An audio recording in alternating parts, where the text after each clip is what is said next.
Hello, in this video you're going to look at how a tour budget is put together.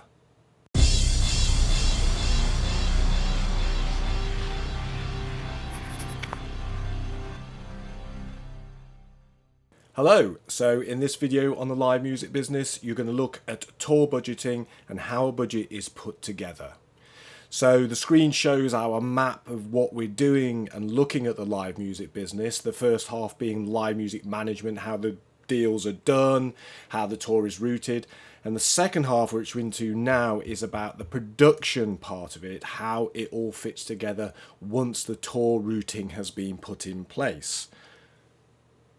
The screen shows my general map of how this is done, and today we're going to look at that first column, budgeting.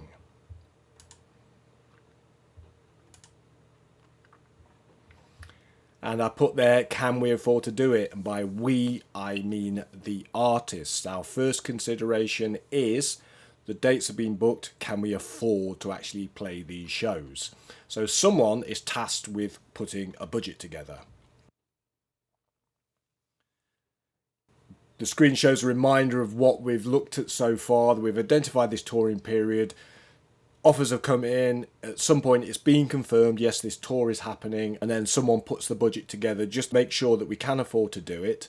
And in putting the budget together, you can see that there's these four categories: wages, transport, accommodation, and what we call production.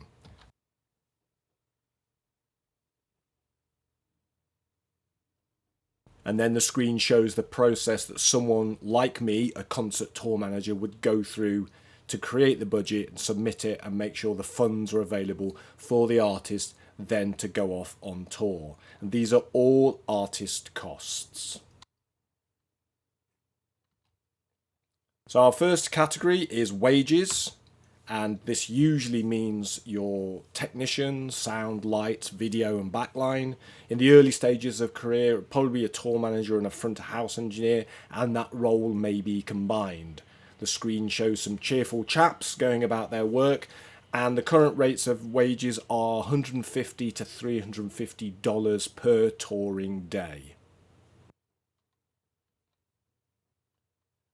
Another wage item is that of session musicians. If you think about our fictional band, Fari Kisha, they might need to employ session musicians when they go on tour.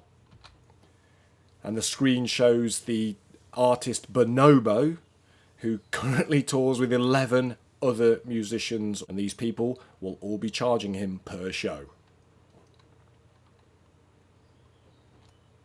Moving on to our second budget category, transport. We have to get from A to B, and in the early days of an artist's career this will primarily be by road, and the easiest way is to hire a passenger van. In the US, the ubiquitous 15-seat passenger van.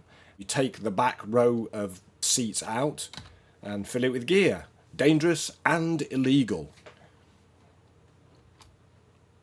What we'd like to do then is move it up a notch, and we'd go into what's called a splitter van, which is a van that's been made into a compartment for the human beings and a dedicated compartment for the equipment. Usually based on a Mercedes Sprinter. These vans are available in the US and Europe. So their screen shows where the people sit in hopefully luxury and nice aircraft seats, and more importantly the gear goes in its own dedicated hold in the back. Legal and safe. Splitter vans will hold 9 people including a driver. So if your touring party exceeds that, and or you've got really long distances, we tend to move up then to sleeper buses, or entertainer coaches as they're known in the US. The idea of a sleeper bus is that you finish the show, you get on the bus, you go to sleep. The driver's been hopefully asleep all day and is nice and refreshed and will drive you, and you wake up outside your next show and start again, beating the traffic and saving time. Touring on a sleeper bus is not cheap. Don at Star Coaches has put up a little online calculator, and you can go to that and you can fill in all the information he asks for and generate your own quote to see how expensive it is to tour the USA by sleeper bus. Europe also has sleeper buses. Slightly different configurations from those you see in the US, but they serve the same purpose. You will notice the two buses shown on the screen have trailers attached. Modern buses don't allow for any musical equipment to be stored on board, there's just no space. And so when you rent a sleeper bus, you're going to have to hire a trailer as well. And finally, the screen shows a picture of the bunk area on a modern sleeper bus.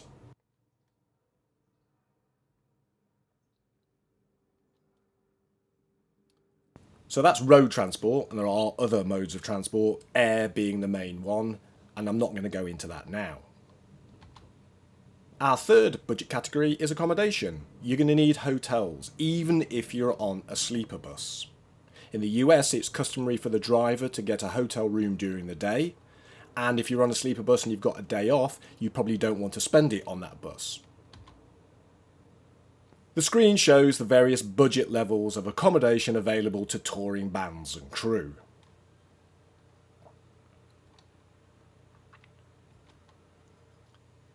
Our fourth and final budget category is what we call production, and this encompasses sound, light, video, backline, set and staging.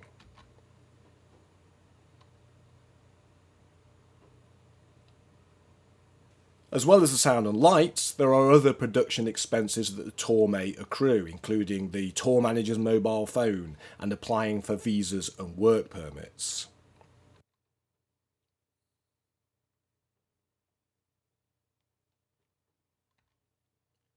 So those are our budget categories, and my job as a tour manager is to reach out to the suppliers and providers and get quotes for the touring period and then put them into a spreadsheet similar to the one you've just seen. I'll put some links in the description below and you can have a go at filling out a tour spreadsheet of your own. So that's it, those are the budget categories, and that's how a budget is put together for a tour. I hope you found this useful, and if you do, as always, please like and subscribe, and thanks so much for watching.